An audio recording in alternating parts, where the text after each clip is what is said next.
On l'appelait le roi de la montagne. En 1993, Marcel Tarès tire sa révérence à la course de côte du Mont d'Or.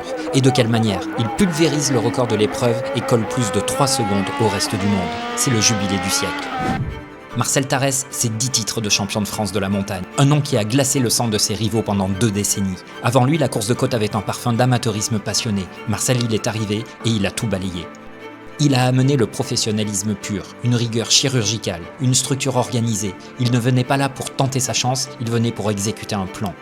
Dans les années 80, il devient le bourreau de la course de côte. Il bat les plus grands, Marc Sourde, Christian Debias, Daniel Bocard, pourtant des pilotes au talent immense, mais qui finissaient par douter d'eux-mêmes. Tarès ne se contentait pas de gagner, il les dégoûtait à coups de victoire. Mais en ce week-end d'août 1993, l'ambiance est particulière au Mont d'Or. C'est l'heure de l'adieu, Marcel a tout à perdre. Les jeunes loups, eux, ils n'ont plus peur de rien. Ils courent toute l'année alors que lui ne fait que quelques rares apparitions. Et dès la première montée d'essai, c'est son vieux rival Christian Debias qui signe le meilleur temps pour quelques dixièmes. On se dit alors que la hiérarchie vacille enfin. Sa Martini MK56 accuse le poids de 2 années sans évolution. On redoute alors la contre-performance, le combat de trop pour un roi qui a déjà tout gagné. Puis vient le dimanche avec ses 2 montées de course additionnées. C'est maintenant que ça compte. Et là, Marcel Tarès foudroie littéralement ses rivaux. Le temps s'arrête, le chrono tombe comme un coup près. 2 minutes, 20 secondes, 654 millièmes. Le record mythique de 1981 n'est pas seulement battu, il est alors pulvérisé de plus d'1 seconde. Dès cet instant, la course est finie. Le roi Marcel Tarès vient de mettre une dernière fois le monde de la course de côte à ses genoux. Alors dans le paddock, on cherche une explication rationnelle à cette performance insolente. La rumeur enfle, Marcel aurait eu un train de pneus secret. Mais la réalité est bien plus cinglante pour la concurrence. Le fournisseur officiel Avon l'avoue dans la presse de l'époque. Marcel, il a pris des gommes à 15, c'est du standard. La même gomme que 80% du plateau. Alors pas de magie noire, juste un pied droit plus lourd que les autres et des enseignements tirés de ses expériences en circuit. Et derrière le maître absolu, on essaye de sauver ce qu'il reste d'honneur. Christian Debias, son grand rival, ne cache pas son désarroi. Se battre comme Tarès, c'est une torture mentale. Prendre 3 secondes, ça finit par démoraliser un pilote.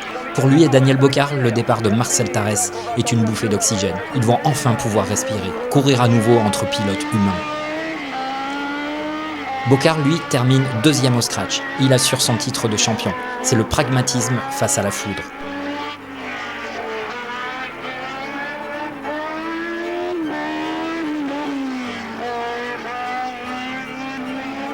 Plus loin, Bernard Chambéraud est en proie à des problèmes de boîte de vitesse. Et comme si ça ne suffisait pas, le tête-à-queue de Luis Martinez soulève le ciment d'un moteur cassé plus tôt.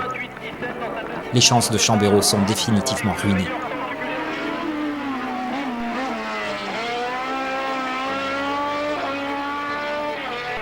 Alors c'est Juan Vinis d'Abad qui gagne les protos devant Francesco Egostrué et un Patrick Dupuis en forme.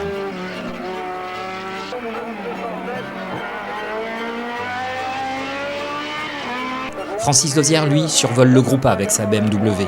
Il a les yeux rivés sur un 5e sacre européen. François Jakubowski, il écrase la concurrence du groupe N avec son Escort Cosworth.